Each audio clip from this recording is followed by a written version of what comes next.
Oh, I get to do the lead-in. That's right. Be my guest. Hey, all right. Well, thank you, everybody. Welcome. This is Taylor Cook. and this is Matt Kusek, and we are on Taylor's back porch, and we are going to taste Maker's Mark, the SE4. So, I've been a huge fan of Makers, especially their Private Select series. Last year, they did a limited release RC6, and you're probably wondering, like, what does any of this mean? So, what they do is they go to Independent Stave Company, and what they've done here is they got an SE4 and PR5. I've heard through the grapevine that they will be changing this naming convention come next year. But what happens is it's a marriage of virgin toasted American and French oak staves that they've done for more than a year. So they've aged it outside for more than a year. And supposedly it releases a little bit more of the flavors. And I'm going to go halfway since you're You my keep gracious talking. host. I'll do the honors here. Yeah, But that is it's that wonderful Maker's red wax closure, and iconic. they've actually trademarked this, and they sued Diageo successfully for trying to have a red wax closure on a Jose Cuervo tequila. They have, and I don't blame them for protecting their brand. It's one of the great stories. And when you go to Loretto, it's one of the most beautiful distilleries. I think it's might be the most beautiful distillery that you can visit. Them and Woodford Reserve are really, really pretty when you go on the Kentucky Bourbon Trail. But I've been a huge fan of these because what happens is you start with that awesome Maker's Mark, and you just age it a little bit longer with these additional staves. Now, most times they're going to do around 6 months of extra aging. I don't know how much extra aging was done with these SE4 and PR5s, but let's start with the nose. Oh, wow. I'll tell you what, I've been talking a lot about it recently, man. I love Makers. I don't know if you've tried the cast strength yet. Some of the individual private select program picks that people have come up with have just been really delightful. I mean, Makers is slept on in a way that I cannot understand. People just don't. They go wild for all these brands, like even Michter's. That's nothing, and then you get the stuff that is just.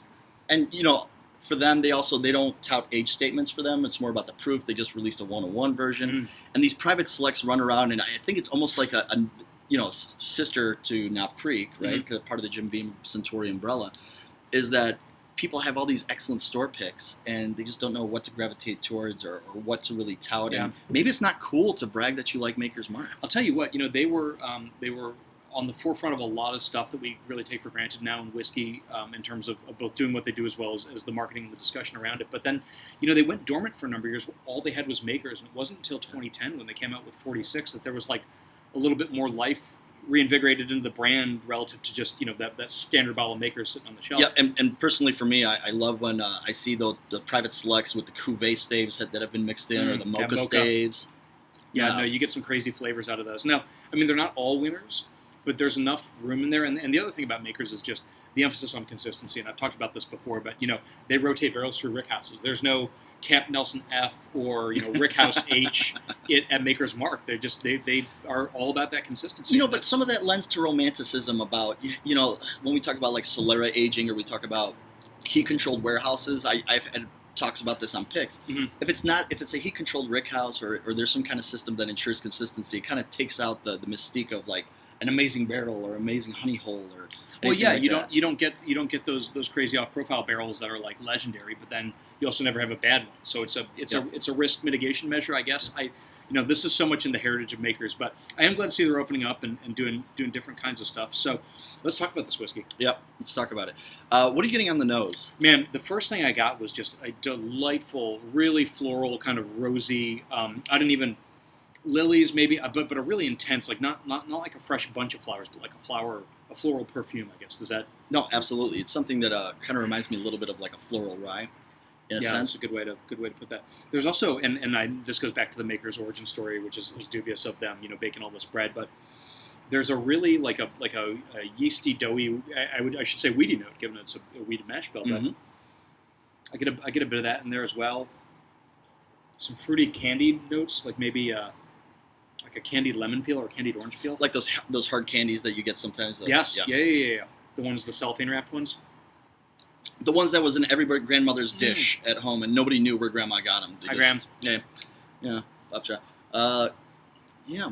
Now, I will say this, it drinks a little hot for me. Yeah. I'm getting a lot of alcohol up in the front as we move to the taste. 55.4% ABV, so 110.8 proof, and that's consistent with the cast strength. I think I had one that was 50.5, so they all tend to be around there, which is consistent with what you'd expect given the barrel entry proof for Makers. But yeah, I mean, this is a ton of fun to nose. It's got the thing I like about all these expressions that are coming out of makers now is that they're all different, but they all add a little bit more than you get from your normal bottle of Maker's Mark, but they're all identifiable as makers. There's a reversion back to those kind of The core DNA elements. is still there. Yes, yeah. Matt, can I ask you, what did you pay for this bottle? So this one, I believe, was $79.99. Oh my goodness. And it's about what I would pay for one of the private selects. And I think maybe I've been spoiled by the private selects because the private selects have, a lot of like sweet caramel, a lot of French toasts in them. Depending on the different ones that I've had, I've probably got like 4 open ones right now. So I'm super excited about this one. This one is drinking a little bit like a rye, little spicier for me. I get a prefer. really like a brandied cherry note on the end of this one almost. It's really that's also Hallmark Makers for me. Just that wonderful like rich ripe cherry fruitiness. So I'll tell you what, man. I look at like the. Sorry, did you? No. You sounded like the muse sang to you. Yeah. No. It just hit me like those cherry cordial candies. Yes, the yeah, chocolate yeah. is exactly what I'm getting here. This is very sweet. This reminds me, and don't take this the wrong way, anybody, but Glenmorangie Milcyon. Did you ever have that one? One of their special editions. No. It was inspired by like a candy shop, and it had a lot of aspects that are similar to this. This one I think is better held in check. That one went kind of over into like overly sweet, kind of like disgustingly there's sweetness. Yeah, there's sweetness here, but it's not a ton. The proof comes out a little bit more of the alcohol there. That's why, it's taking me back to that cherry cordial. But I'll tell you what. So this is what an annual limited edition. It says 2020 limited release. Like you look at the Woodford Reserve annual limited edition, and that thing just sits on the shelf, man. I mean, I can. If you said to me, I've been rough on them. I gotta have a Woodford Reserve annual limited edition, and I'm willing to pay retail price for it. I could go get you one in 2 minutes. They're all over the place. It's funny because for all the grief we give the brands that have the limited releases that people go after, there's the limited releases that sit. Yeah. Well, this one won't sit. I could see why people would like it. I'd say this: if you love makers, grab it. But don't feel like you missed out because there's a ton of the private selects out there that you should be drinking. Yeah. No, and look, that's something. There's always another bottle of whiskey coming. This cannot be said enough times. I know I've said it before, but I mean, like, look, guys, don't.